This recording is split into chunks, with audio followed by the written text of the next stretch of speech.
তাহলে তুমি অমিত? জি। বাহ, ভালোই হলো। অমিত, লাবণ্য, শেষের কবিতা। জি। না মানে বলছিলাম যে তুমি বিজ্ঞপ্তিটা ঠিক মতো দেখেছো তো? জি হ্যাঁ। কটা প্রেম করেছো তুমি? একটাও না, মানে প্রেমে পড়েছি কয়েকবার, কিন্তু প্রেম করার সাহস হয়নি। তাহলে তুমি কনফিডেন্ট প্রেম করতে পারবে? হ্যাঁ, কিন্তু প্রেমটা করতে হবে কার সাথে? তোমাকে আমার প্রেমিকার সাথে প্রেম করতে হবে। হৃদয় উজাড় করে ভালোবাসতে হবে তাকে, যে ভালোবাসা এতদিন আমি তাকে দিয়ে এসেছি। মনে করো একটা ফুল, যে ফুলটাকে পরম যত্নে এতদিন বাঁচিয়ে রেখেছে নিঃসঙ্গ এক মালি। এখন নিয়তির কারণে তাকে চলে যেতে হবে, তাই সে নতুন এক মালিকে খুঁজছে যে তার যত্নের ফুলটাকে পরম মমতায়, পরম ভালোবাসায় বাঁচিয়ে রাখবে। নীরা আমার প্রেমিকা।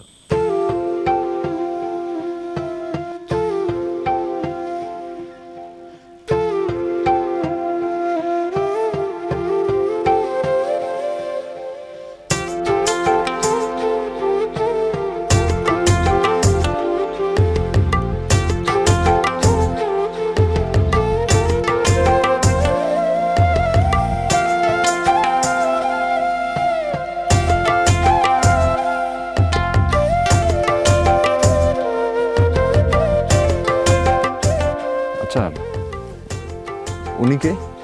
আমাদের টি গার্ডেন মালিকের মেয়ে, বাইরে পড়াশোনা করতে এখন স্যারের সাথে এখানেই থাকে। আচ্ছা তাই? জি। আচ্ছা ঠিক আছে, তুমি যাও। ঠিক আছে, আসসালামু আলাইকুম।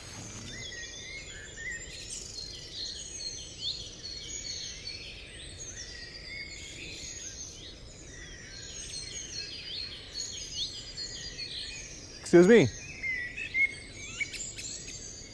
আপনি কি আমার ছবি তুলছেন? প্রকৃতির ছবি তুলছি। প্রকৃতি অনেক বেশি সুন্দর।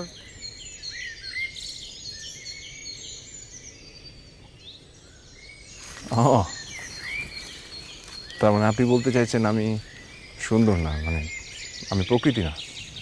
আমি বলতে চাইছি আমার ক্যামেরাটা হয়তো বা আপনার দিকে তাক করা ছিল, কিন্তু আমি ছবি তুলছিলাম ঠিক আপনার পেছনের এই সুন্দর আকাশটা। ছবি তুলতে ভালোবাসেন? স্মৃতিবন্দি করে রাখতে ভালোবাসি। ধরুন এক একটা ছবি এক একটা সময় এক একটা মুহূর্তকে ফ্রেমে বন্দি করে রাখে। তার থেকে আমার বেশি পছন্দ মনের মধ্যে স্মৃতি ধরে রাখা। ছবি তো নষ্টও হয়ে যেতে পারে, হারিয়েও যেতে পারে, কিন্তু মনের ভেতরে যে অ্যালবাম, সেটা খুব তাড়াতাড়ি নষ্ট হয় না, থেকেই যায়।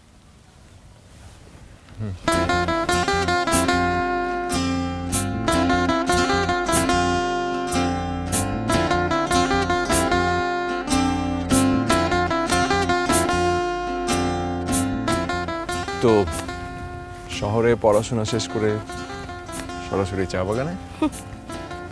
প্রকৃতি আমাকে ভীষণ টানে।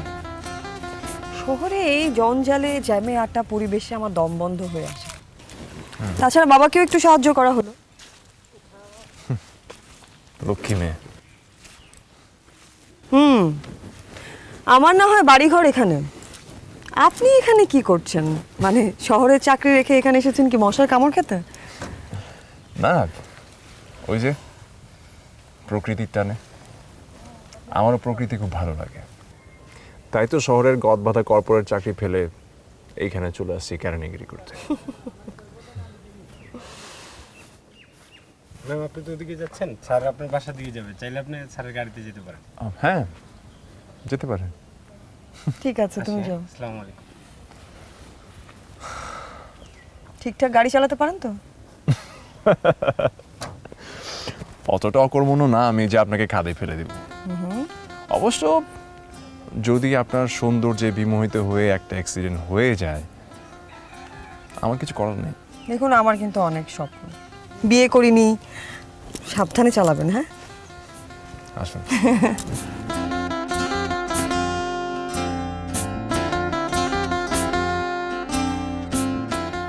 নীরা সবসময় গুনগুন করে গান গাইতো, আর সারাক্ষণ ওর মুখে একটা অদ্ভুত হাসি লেগে থাকতো। আর ওর হাসিটা এত মায়াবী, এত নির্মল, যে ওর মুখের দিকে চাইলে আর চোখ ফেরানো যায় না। মনে হয় সকালের রোদে জলজল করা এক বিন্দু শিশির কণা। শাড়ি খুব পছন্দের পোশাক নীরার। আর শাড়ি তোকে এত মানায় যে মনে হয় শাড়িটা ওর জন্যই তৈরি। নীরার আরেকটা ব্যাপার আমার খুব পছন্দের, সেটা হচ্ছে ওর খুব সাধারণভাবে চলাফেরা। মানে এত উচ্চবিত্ত পরিবারের মেয়ে হয়েও ওর মাঝে আভিজাত্যের কোনো দম্ভ নেই। প্রকৃতি নীরাকে খুব টানে। হ্যাঁ, প্রকৃতির সান্নিধ্যেও এমনভাবে মিশে যায়, মনে হবে যেন ও প্রকৃতিরই অংশ। শিশির ভেজা ঘাসে খালি পায়ে হাঁটা ওর খুব পছন্দ ছিল। এত স্বাচ্ছন্দ্যে আর সন্তপর্ণেও হাঁটত, মনে হতো ঘাসগুলো যেন ব্যথা না পায়। আর তার নুপুরের শব্দ চারপাশে ছড়িয়ে পড়ত এক অদ্ভুত সুরের মূর্ছনা তুলে। নীরার আর কি কি পছন্দ? কবিতা নীরার খুব পছন্দ। ওর ব্যাগে সবসময় একটা না একটা কবিতার বই থাকেই। আর এই কবিতাই তো ওর আর আমার মাঝে একমাত্র সাঁকো। এই সাঁকো ধরেই আমি ওর হৃদয় স্পর্শ করতে পেরেছি। কত কত রাত জেগে যে আমি কবিতা লিখেছি তার কোনো ঠিক নেই। নীরা যখন কোনো কবিতার বইয়ের ভেতর ডুবে যায়, মনে হবে যেন বইয়ের সাথে ওর প্রেম। আসলে কবিতা পড়া নীরার একটা নেশা। আবার বছর কুড়ি পর তার সাথে দেখা হয় যদি, বছর কুড়ি পর।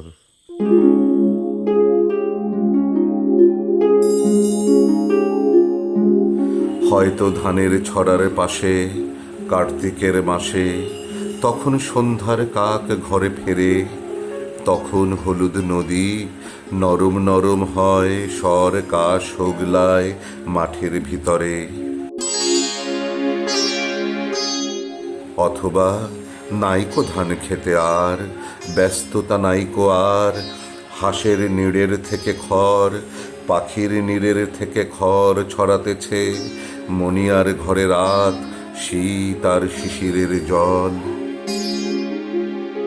জীবন গিয়েছে চলে আমাদের কুড়ি বছরের পার। তখন হঠাৎ যদি মেঠো পথে পাই আমি তোমারে আবার,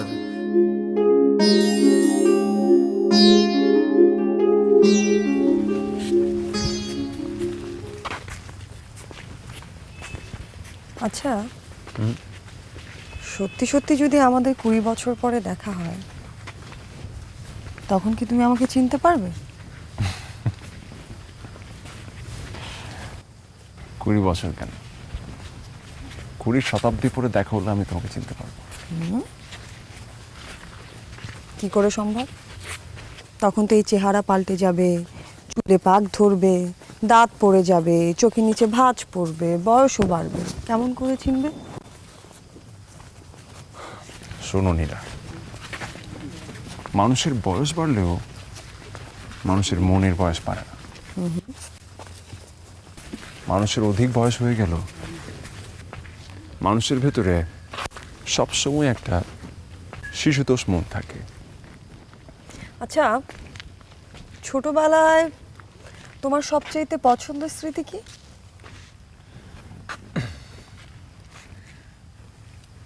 ছোটবেলায় বন্ধুরা সবাই মিলে সারাদিন ঘুরে বেড়াতাম। সারাদিন হই হুল্লা চিৎকার চেঁচামেচি করে পুরো এলাকাটাকে মাতিয়ে রাখতাম। তারপর সন্ধ্যা হলে সবাই একসাথে বাড়ি ফিরতাম। এলাকার সবাই আমাদের দিকে তাকিয়ে থাকতো। সে এক অদ্ভুত অনুভূতি। এই রাস্তাটা ভীষণ প্রিয় আমার। ছোটবেলা বাবা প্রায় বিকেলে এই রাস্তা আমাকে হাঁটতে নিয়ে আসতেন। আমি ঘুরে ঘুরে এদিক ওদিক দেখতাম। একদিন কি হয়েছিল জানো, একটা ঝোপের আড়ালে চলে যাই। বাবা তখন অন্য মনস্ক ছিলেন। আমাকে খুঁজে না পেয়ে বাবা কি অস্থির, ডানে বায়ে চারিদিকে একদম অস্থিরতা। হঠাৎ যখন আবিষ্কার করলেন, পরে যখন হুট করে ওই ঝোপের আড়াল থেকে আমি বেরোলাম, বাবা আমাকে দেখে একদম আনন্দে আত্মহারা। এখনো যখন মাঝে মধ্যে মনটা খুব খারাপ হয়, বাবার ওই আনন্দে আত্মহারা চেহারাটার কথাই মনে করি, ভালো লাগে খুব। লুকোচুরির অভ্যাসটা ছোটবেলা থেকেই ছিল। কে বলেছে যে অভ্যাস এখনো যায়নি?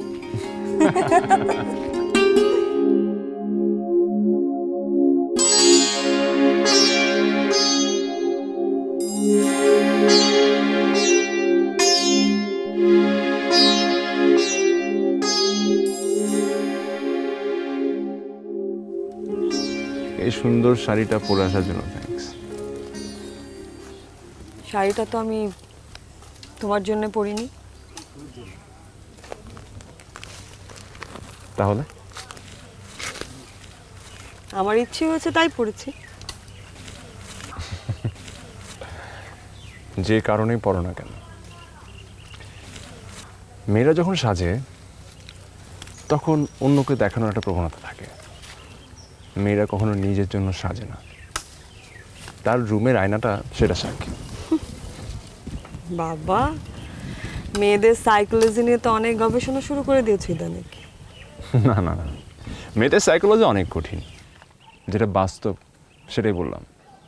সেটাও তো অনেক, এটাই বা এখন আর কে করে? মেয়েদের সম্পর্কে বিখ্যাত দার্শনিক সিগমুন্ড ফ্রয়েড কি বলেছেন জানেন? কি বলেছেন? নারী চরিত্রের উপর 30 বছর গবেষণা করেও একটা প্রশ্নের উত্তর আমি দিতে পারিনি। আর সেই প্রশ্নটা হলো, নারী কি চায়? আপনার বিখ্যাত ফ্রয়েড, আমার মনে হয় উনি নিজের ব্যর্থতা ঢাকার জন্য নারীদের উপর দোষ চাপিয়েছেন। আমার মনে হয় সে কখনো মেয়েদের সাইকোলজি প্রপারলি বোঝার চেষ্টা করেনি, অথবা প্রেমে বড় সড়ো কোনো ছ্যাঁকা খেয়েছেন। ছ্যাঁকা খাওয়া তো দোষের কিছু না। লোহা পোড় খেতে খেতেই স্পাতে পরিণত হয়, আরও দৃঢ় আরও মজবুত হয়। একটা খুশির খবর আছে, বলবো? লুকোচুরি না করে বলে ফেলো।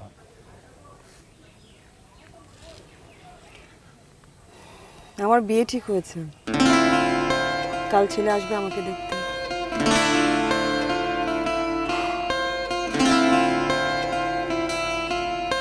ভালো তো। পাত্র কি করে? পাত্র হচ্ছেন একজন অধ্যক্ষ, আমার বাবার বিজনেস পার্টনার। যাক, মনের মতন একজন জীবন সঙ্গী পেতে যাচ্ছ তাহলে। সেটা কিরকম? বললে অধ্যাপক, নিশ্চয়ই অনেক বইটই পড়ে, কবিতা সাহিত্য তো আছেই। প্রতিদিন কলেজ থেকে ফিরে তোমাকে কবিতা শোনাবে, তুমি মন দিয়ে কবিতা শুনবে। উল্টোটাও তো হতে পারে, দেখা গেল ভীষণ গম্ভীর কাঠখোট্টা টাইপের মানুষ, তখন? আশা করি ওরকম কিছু হবে না। কিন্তু সত্যি বলতে গেলে আমার না এখন বিয়ে করতে ইচ্ছে করছে না। তাহলে করছো কেন? বাবা, আমি সারা জীবন মুক্ত ঘুড়ির মতো জীবনযাপন করেছি, কিন্তু ঘুড়ির নাটাইটা বাবার হাতেই ছিল। এখন বাবার বয়স হয়ে গেছে, তাই বাবাকে মুখের উপর না করতে পারিনি। বিয়ের সিদ্ধান্ত যখন নিয়ে ফেলেছো তাহলে আর কনফিউশনে থেকে লাভ কি? আপনি খুশি হননি? হ্যাঁ, খুশি হয়েছে, খুশি। আচ্ছা যাকগে, চলুন আগাই, কালকে তো আবার ছেলেপক্ষ দেখতে আসবে।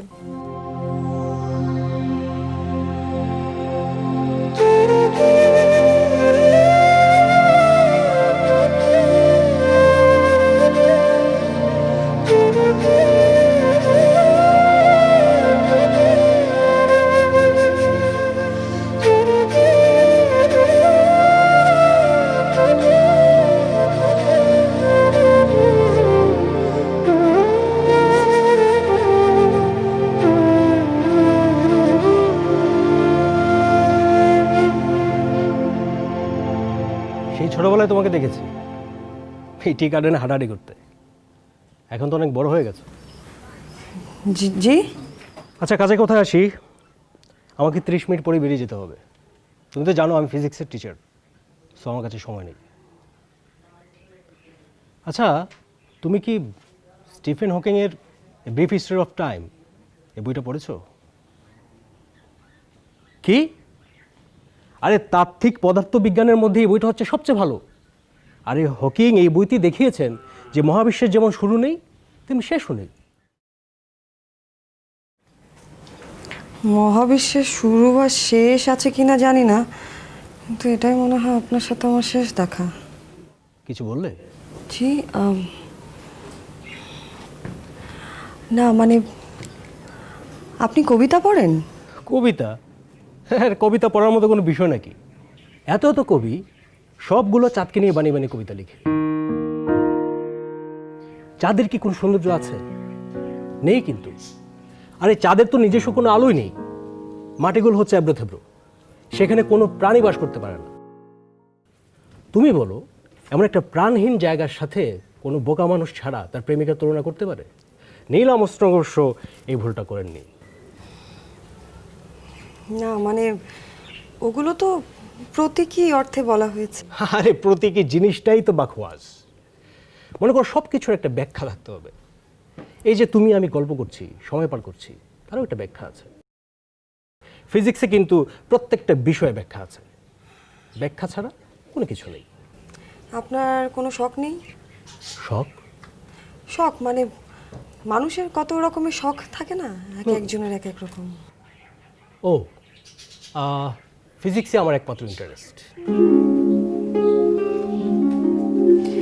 কোথাও ঘুরতে যান?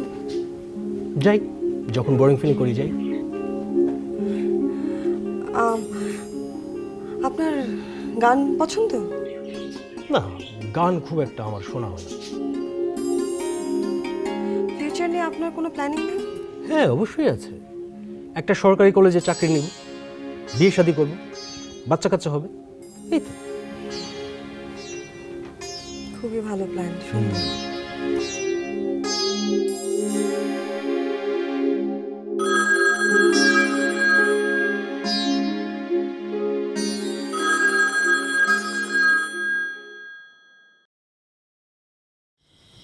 খুব তাড়াতাড়ি সুসংবাদটা দিয়ে দিচ্ছ? কেন? আপনি কি আরো দেরিতে শুনতে চাইছিলেন নাকি? না, ঠিক তা না। হয়েছে কি মানে আমি না নিজেকে আর আটকে রাখতে পারছিলাম না, তাই ভাবলাম সবার আগে আপনাকে ফোন করেই জানাই। আমাকে আগে জানাতে হবে কেন? বারে আমি তো ভেবেছিলাম আমার বিয়ের দাওয়াত সবার আগে আমি আপনাকেই দিব। আচ্ছা, আপনার কি কোনো কারণে না আসার প্ল্যান ছিল নাকি? না আসলে কি খুব বেশি ক্ষতি হয়ে যাবে? না, ক্ষতি হবে না, কিন্তু আপনি না থাকলে আমি খুব কষ্ট পাবো। আমি তো চাই আপনি আমার বিয়েতে থাকেন। ঠিক আছে। তো আপনাকে কি কার্ডে দাওয়াত দিতে হবে নাকি ফোনে ফোনে সেরে ফেললেই হবে? বিয়ের দাওয়াত তো তুমি গতকালকেই দিয়ে দিয়েছিলে, যখন বললে তুমি বিয়ে করছো। ও আচ্ছা আচ্ছা, আপনি নিজে নিজেই দাওয়াত নিয়ে নিয়েছেন তাই না? কিন্তু দুঃখের বিষয় হলো আপনার এই মনের আশাটা কিন্তু পূরণ হচ্ছে না। মানে? মানে আবার কি, এই যে যে ভদ্রলোক আমাকে দেখতে এসেছিলেন, এর সঙ্গে সারা জীবন পার করা তো দূরের কথা, 2 ঘন্টা বসে কথাই বলা যায় না জানেন। কেন, কোনো সমস্যা? সমস্যা মানে এই লোকটা তো পুরো আগা গোড়া হচ্ছে পাথরের মূর্তি। শোনেন, এত কাঠখোট্টা মানুষ আমি আমার সারা জীবনেও দেখিনি।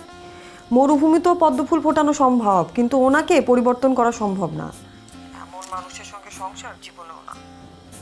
জানেন, দেখতে মোটেও রক্ত মাংসের মানুষ মনে হয় না, আবেগহীন অনুভূতিহীন একটা পাথর। এরকম মানুষের সঙ্গে থাকতে থাকতে তো আমিও পাথর হয়ে যাব। আমার কোনো ইচ্ছে নেই পাথরের মূর্তি হবার। তার মানে বিয়েটা হচ্ছে না? প্রশ্নই আসে না। এনার সঙ্গে বিয়ে হলে আমি নিশ্চিত বাড়ি ছেড়ে পালিয়ে যাব। আপনি কি যাবেন আমার সাথে? হ্যাঁ, না না, আরে না না, পালাতে বলছি না, পালাতে সাহায্য করবেন কিনা সেটা জানতে চাইছি। আচ্ছা থাক, হয়েছে। আপনাকে আর আমতা আমতা করতে হবে না। আমার সাথে পালাতেও হবে না। পরীক্ষা করে দেখলাম আপনার সাহস কতটুকু। এতে সাহসে কি আছে? তুমি চাইলে তোমাকে নিয়ে আমি এখনই পালাতে পারবো। হয়েছে হয়েছে, আর বীর পুরুষগিরি দেখাতে হবে না। আপাতত একটা কাজ করলেই চলবে। কি? আপনি আমাকে মাধবপুর লেকে নিয়ে যাবেন সূর্যাস্ত দেখতে। সত্যিই যাবা?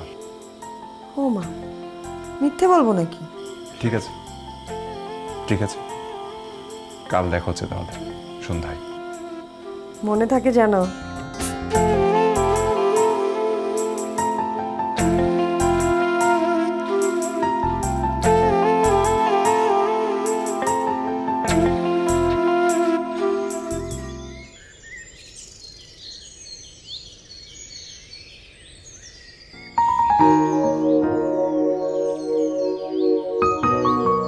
নীরা, এই গধূলির অন্তিম আলোয় তোমার নিষ্পাপ মুখের দিকে তাকিয়ে মনে হচ্ছে আমি তোমার সাথে আমার জীবনের শেষ সূর্যাস্তটা কাটাতে চাই। আমার জীবনের অন্তিম শয্যায় যখন কেউ পাশে থাকবে না, তখন তোমার কোলে মাথা রেখে আমি মরতে চাই।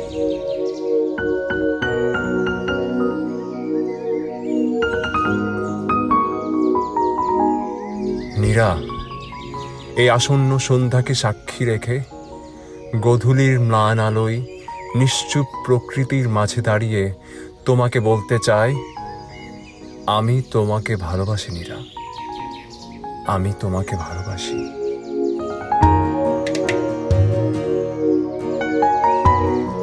আমার হৃদয়, আমার সমস্ত সত্তা তোমার কাছে সমর্পণ করতে চাই।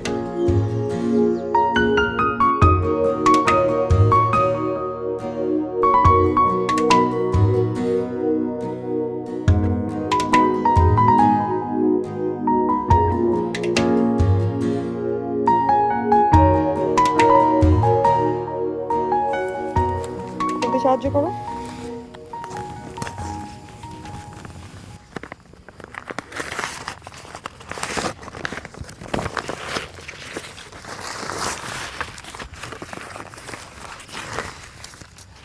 বাবারে, কি ব্যাপার বলো তো, একেবারে প্রেমের সাগরে ভাসিয়ে দিলে। এত এত প্রেমের কবিতা। না মানে এটা আপনাকে দেয়া যাবে বলে মনে হলো। যে দেবী যে ফুলে তুষ্ট থাকে তাকে তো সেই ফুল দিয়ে বরণ করা উচিত, তাই না? আমাকে দেখে কি আপনার প্রেমের দেবী মনে হয়?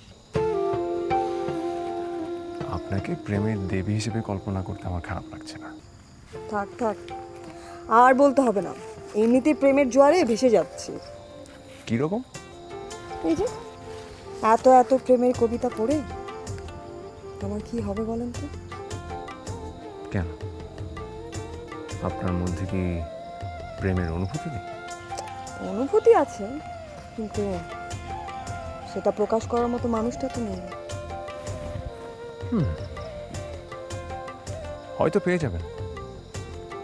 হয়তো এই বইগুলো আপনাকে হেল্প করবে আপনার ভালোবাসার মানুষকে খুঁজে পেতে। তার মানে আপনি বলতে চাচ্ছেন যে আমার মধ্যে ভালোবাসার কমতি আছে?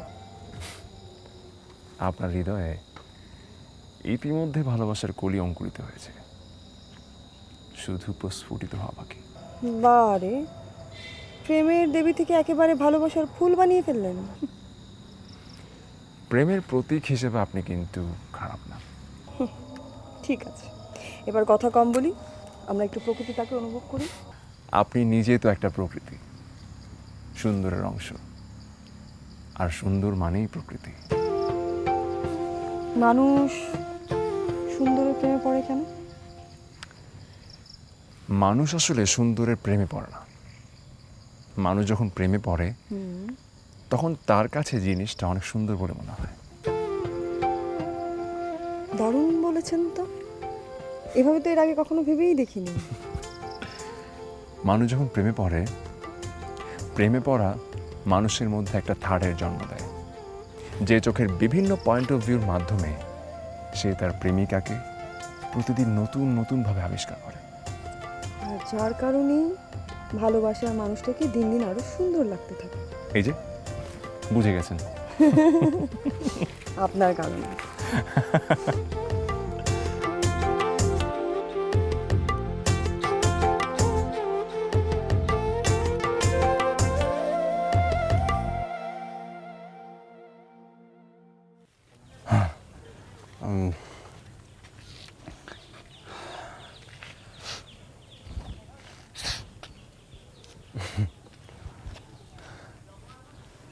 কি ব্যাপার বলুন তো, আপনাকে আজকে এত নার্ভাস দেখাচ্ছে কেন?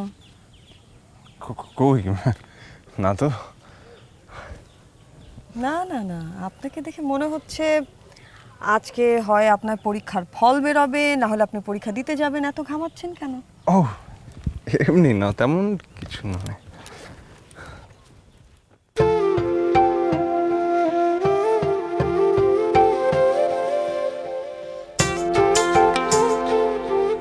তোমার রুমাল আমি নেব? এটা তো নষ্ট হয়ে যাবে। এটা আপনার জন্য। এমনও তো হতে পারে যে রুমালটা দেখলে আমার কথা মনে পড়বে।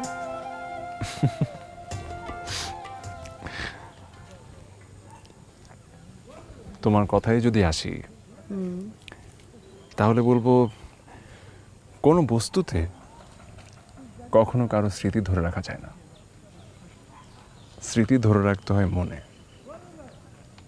আর আমার মন জুড়ে তো পুরোটাই তুমি।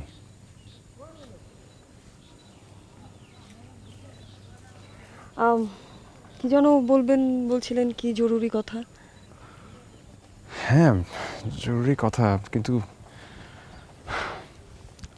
কিভাবে যে বলবো সেটাই বুঝতে পারছি না। মানে বলতে গেলে নিঃশ্বাসটা আটকে যাচ্ছে আর কি।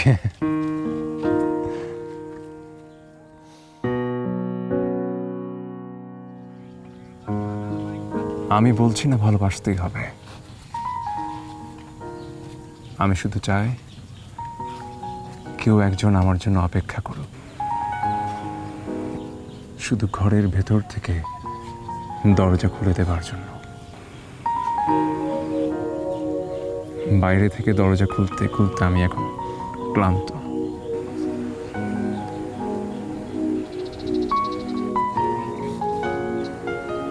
যদি ভালোবাসা পাই, আবার শুধরে নেব জীবনের ভুল। যদি ভালোবাসা পাই, ব্যাপক সুদীর্ঘ পথে তুলে নেব ছোলাছুলি। যদি ভালোবাসা পাই, শীতের রাতের শেষে দিনগুলো হবে মখমলি। যদি ভালোবাসা পাই, পাহাড় ডিঙাবো, আবার সমুদ্রও সাঁতরাবো।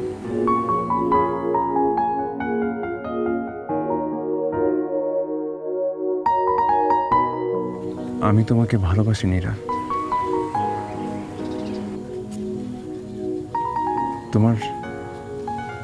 তোমার চোখের কোণে যে কান্নার মেঘ জমে,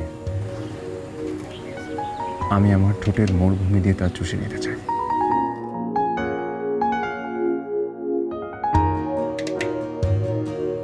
তোমার প্রত্যেকটা বিকেলের সঙ্গী হতে চাই আমি।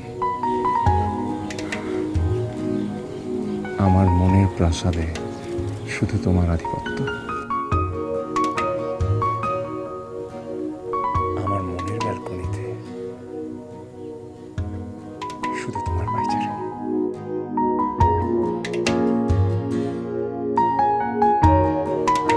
তোমাকে ভালোবাসি নীরা, অনেক।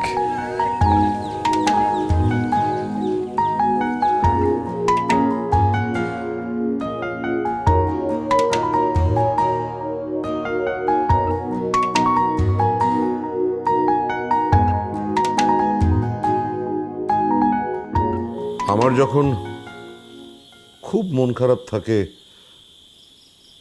অথবা নীরাকে দেখতে ইচ্ছে করে, তখন আমি এই কবিতার বইগুলো পড়ি।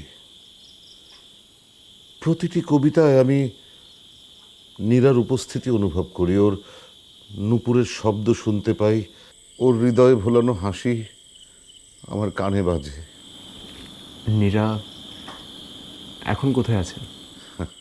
এই তো এখানেই আছে, আমার আশপাশেই আছে। আমি কখনো নীরাকে চোখের আড়াল হতে দিই না। তোমাকে ভেবেছি সুদীর্ঘ রাত, বিনিদ্র চোখ বুঝে,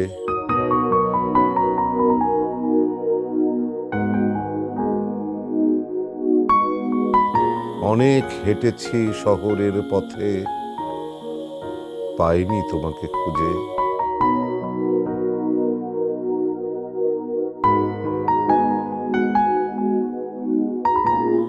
নিয়নের আলোয় সড়কে সড়কে অনেক হেঁটেছি একা, হৃদয় খুঁড়েছি গোপনে গোপনে, তবু পাইনি গো দেখা।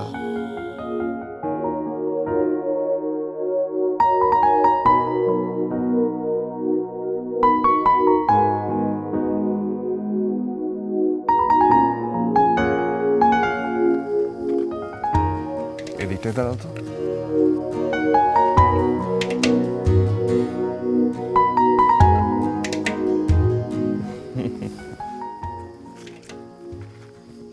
বাবাকে আমি তোমার কথা বলেছি।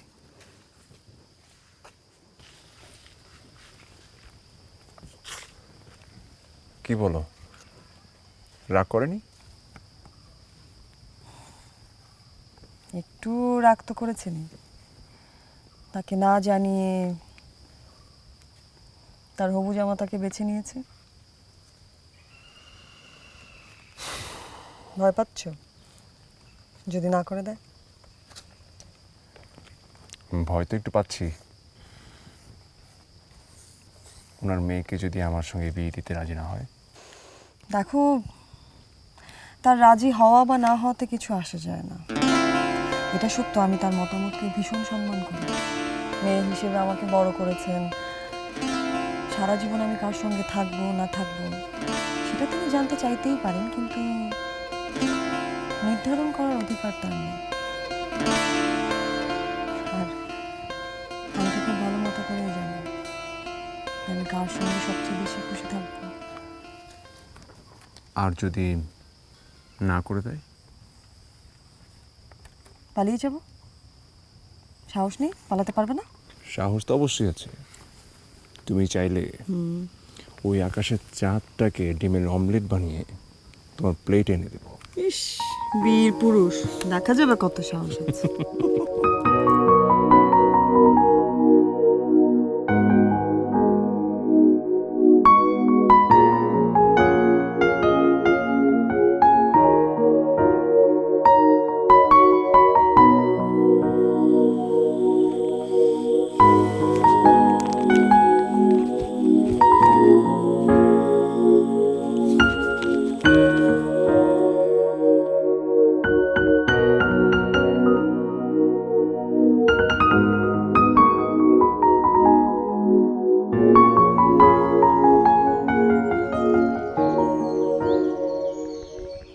আমরা বিয়ে করছি কবে? তুমি যখন বলবে তখন। তুমি চাইলে এখনই বিয়ে করতে পারি। না থাক, বিয়ের আগে কিছুদিন প্রেম করি, তারপর না হয় বিয়ে। যথা আজ্ঞা মহারানী। অবশ্য তুমি চাইলে সারাটা জীবন প্রেম করেই কাটাতে পারো, বিয়ে না হয় নাই করলাম। বিয়ে তো একদিন আমরা করবই। বিয়ে হবে, সংসার হবে, বাচ্চা কাচ্চা হবে। আচ্ছা, তোমার মেয়ে বাচ্চা পছন্দ না ছেলে বাচ্চা? দুটোই। আমার তো মেয়ে বাচ্চা পছন্দ। বিয়ের পর আমার একটা ফুটফুটে মেয়ে বাচ্চা হবে, আর তার নাম রাখবো আমি অনুসুয়া, আর আমি হব অনুসুয়ার আম্মু। বাবা, আমাকে না জানিয়ে এত পরিকল্পনা করে ফেলেছো? তোমাকে জানাতে হবে কেন? আমি বাচ্চার বাবা হব, তো আমাকে বলবে না? আগে বাচ্চার বাবা হয়ে দেখাও, তারপরে বুঝবো। ওরে বাবা, তাহলে প্রমাণ দিতে হবে?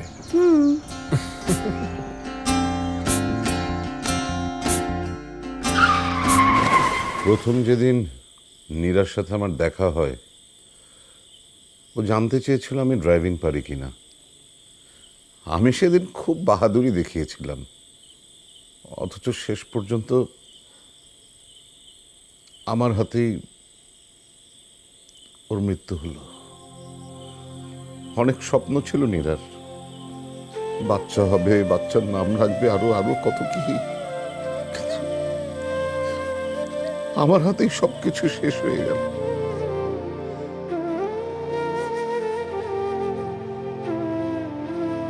তুমি পারবে নীরার সব স্মৃতি আগলে রাখতে?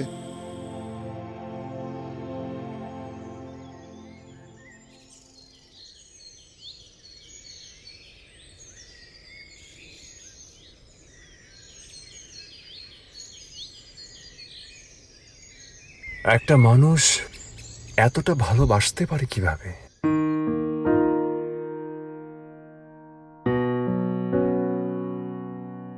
কাউকে কতটা ভালোবাসলে তার স্মৃতিকে আঁকড়ে ধরে একটা জীবন পার করে দেয়া যায়?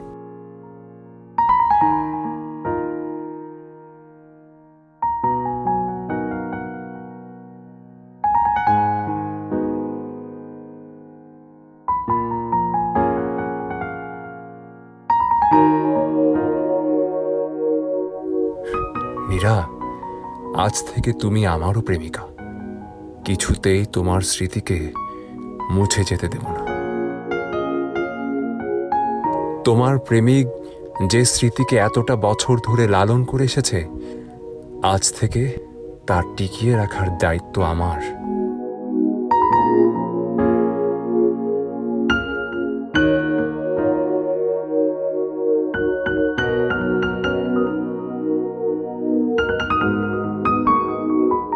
তুমি ঠিকই বলেছিলে, স্মৃতিতে যে বেঁচে থাকে সে কখনো হারিয়ে যায় না, বরং সেই স্মৃতি সংক্রামিত হয় একজন থেকে আরেকজনের মধ্যে।